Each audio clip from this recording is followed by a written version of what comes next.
اس لیے جناب نبی کریم صلی اللہ علیہ وسلم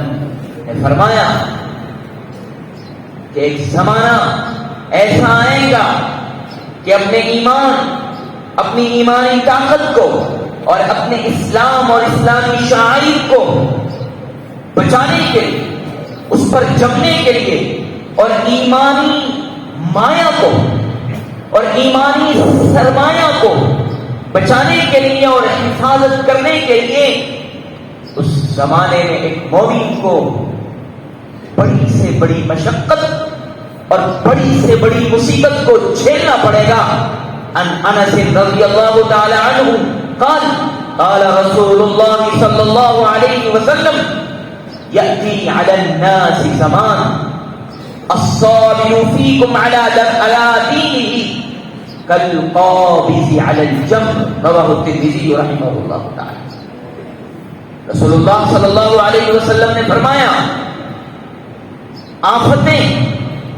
مصیبتیں، پریشانیاں،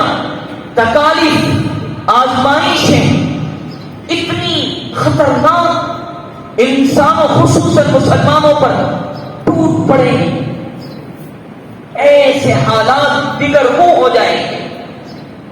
اتنی پریشانیاں انسانوں پر ٹوٹ پڑیں گی کہ ان پریشانیوں کو برداشت کرنا، ان مسائل پر صبر و تحمل کرنا ایسا ہوگا جیسا کہ آگ کا انگارہ ہاتھ میں لینا ہے۔ آگ کا انگارہ اور آگ کا شعلہ کتنا ہی جری، دلیر، جواہر، توانا اور طاقتور انسان کیوں نہ ہو، لیکن وہ چند منٹوں تک اپنے ہاتھ میں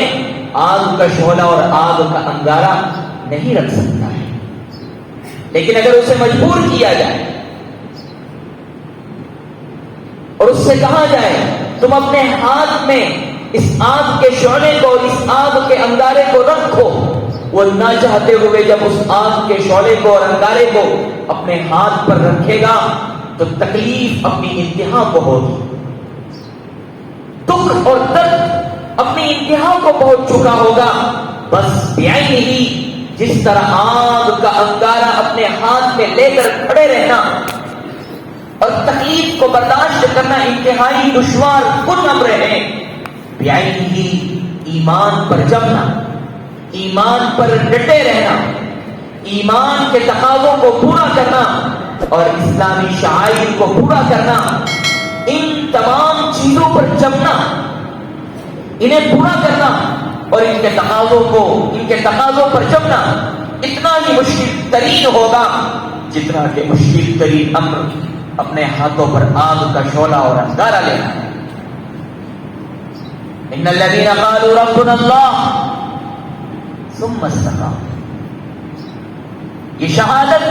کہے الفت میں قدم رکھنا ہے۔ لوگ آسان سمجھتے ہیں مسلمان ہونا، اسی لیے جو آیت کریمہ پڑھی گئی ہے اس میں جناب نبی کریم صلی اللہ علیہ وسلم کے حوالے سے خداوند قدوس نے ان لوگوں کی جنہوں نے اپنے ایمان کا اعلان کیا ہے، جنہوں نے ببانگ لہل اپنے ایمان کو لوگوں کے سامنے پیش کیا ہے اور جو اسلام پر اپنی زندگی کو گزارنا چاہتے ہیں،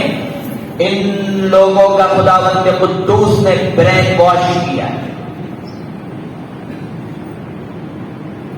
دل و دماغ کو پوری طرح سے صاف کر دیا ہے۔ اے ایمان والو،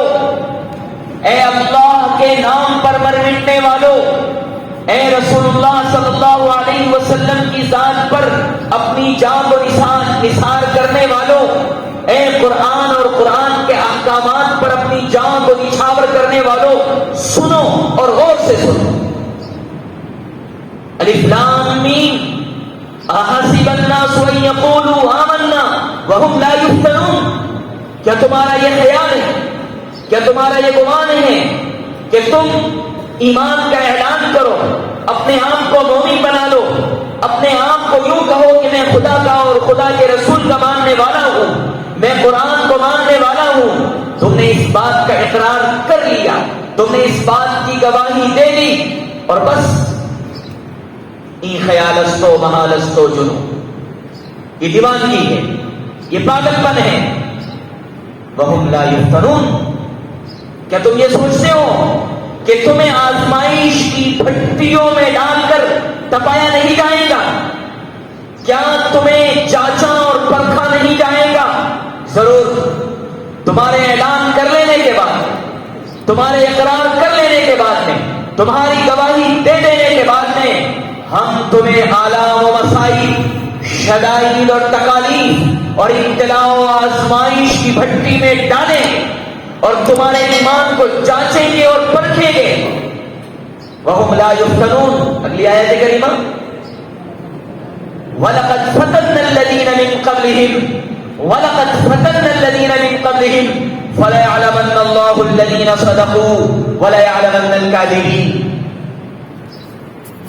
ہم جانچیں گے اور پرکھیں گے، اور یہ جانچنے اور پرکھنے کا مقصد جھوٹے کو اور سچے کو ممتاز کرنا ہوگا، دودھ کا دودھ اور پانی کا پانی ہو جائے۔ اس لیے دوسری آیت کریمہ میں اس سے بھی زیادہ پرزور انداز میں، اس سے بھی زیادہ واضح ترین انداز میں کہا، ام حسبتم ان تدخلوا الجنۃ، ایمان لانے کے بعد میں ہر مومن کی آخری تمنا جنت ہوتی ہے۔ من قال لا الہ الا اللہ دخل الجنہ، ایمان پر سب سے بڑی کامیابی یہی ہے کہ اللہ رب العزت جنت عطا فرمائیں گے۔ اللہ تعالیٰ نے فرمایا تم اگر میری جنت کے مشتاق ہو، اگر تم میری جنت کے دلدادہ اور طالب ہو تو سنو، ان تدخلوا الجنہ، تم یہ چاہتے ہو کہ جنت میں یوں ہی داخل ہو جاؤ گے۔ وَلَمَّا يَأْتِكُم مَّثَلُ الَّذِينَ خَلَوْا مِن قَبْلِكُم مَّسَّتْهُمُ الْبَأْسَاءُ وَالضَّرَّاءُ وَزُلْزِلُوا، اور تم پر مصائب نہیں آئیں گے، تم پر پریشانیاں نہیں آئیں گی، تم پر تکالیف نہیں آئیں گے، تم یوں ہی جنت میں داخل ہو جاؤ گے؟ ہرگز نہیں، ہرگز نہیں۔ تم سے پہلے جتنے بھی انبیاء علیہ السلام گزرے، جتنے بھی ان کے سچے جانثار حوالی اور ساتھی اور صحابہ گزرے، ہم نے ان سب کو محن، شدائد، مصائب اور تکالیف کی بھٹی میں ڈال کر جانچا ہے، پرکھا ہے، امتحان کیا ہے، اور اس قدر سخت سے سخت ترین حالات آئے۔ اس لیے خباب بن ارت رضی اللہ تعالیٰ عنہ جناب نبی کریم صلی اللہ علیہ وسلم کی خدمت میں حاضر ہوئے۔ رسول اللہ صلی اللہ علیہ وسلم کعبۃ اللہ کے صحن میں چادر پر سہارا لگائے ہوئے لیٹے ہوئے تھے۔ خباب بن ارت رضی اللہ تعالیٰ عنہ یہ وہ صحابی ہے جنہیں پھانسی دی گئی۔ رسول اللہ صلی اللہ علیہ وسلم کی خدمت میں حاضر ہوئے، کہنے لگے الا تستنصروا لنا، الا تدعوا لنا، اے اللہ کے رسول صلی اللہ علیہ وسلم کہ آپ ہماری فتح و نصرت، کامیابی اور کامرانی اور ہماری فتح یابی کی آپ دعا نہیں کریں گے؟ اللہ کے رسول صلی اللہ علیہ وسلم نے فرمایا تم بہت جلدی کر رہے ہو، ابھی تو خداوند قدوس تمہیں جانچنے والے ہیں، تمہیں پرکھنے والے ہیں۔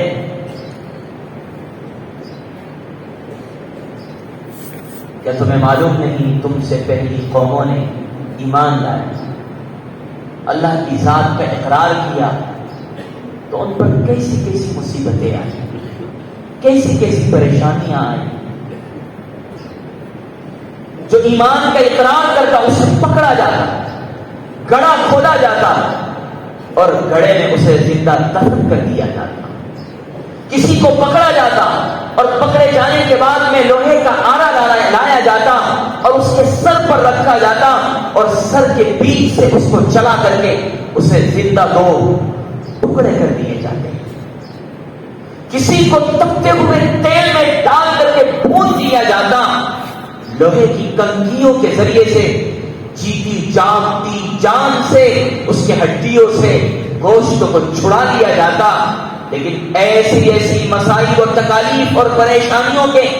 آنے کے باوجود ذرہ برابر بھی ان کے پائے ثبات میں ڈگمگاہٹ نہیں آئی، ان کے پیروں میں اور ان کی استقامت میں ذرہ برابر بھی جنبش نہیں آئی، وہ ذرہ برابر بھی ان کے پائے ثبات ڈگمگائے نہیں، بلکہ وہ قول ثابت پر ڈٹے رہے، جمے رہے۔ الم تر کیف ضرب اللہ مثلا کلمۃ طیبۃ کشجرۃ طیبۃ اصلها ثابت وفرعها في السماء تؤتي أكلها كل حين بإذن ربها، اور ومثل كلمة خبيثة اجتثت من فوق الأرض ما لها من قرار يثبت الله الذين آمنوا بالقول الثابت۔ اسی لیے وہ سورہ احزاب کے منظر کو یاد کیجیے، قرآن کریم نے صحابہ کرام رضوان اللہ تعالی علیہم اجمعین کی وہ قلبی حالت، وہ اضطرابی کیفیت اور بے چینی کو بڑے دلخراش، بڑے دلدوز اور رونگٹے کھڑے کر دینے والے الفاظ کے ذریعے قرآن کریم نے بیان کیا ہے، جس کو سن کر کے کلیجہ منہ کو آتا ہے۔ اذ جاؤکم من فوقکم ومن اسفل منکم اذ زاغت الابصار وبلغت القلوب الحناجر وتظنون بالله الظنونا هنالك ابتلي المؤمنون وزلزلوا زلزالا شديدا۔ وہ جو استقامت کے کوہ گرا تھے، وہ جن کی اولو العزمی کی مثال بیان کی جاتی تھی، جو ثابت قدمی کے امام تھے، قرآن کریم نے بتایا کہ جب ان پر حالات آئے، شدائد اور مسائل کے پہاڑ ان پر ٹوٹے، انہیں آزمایا گیا، تھوڑی دیر کے لیے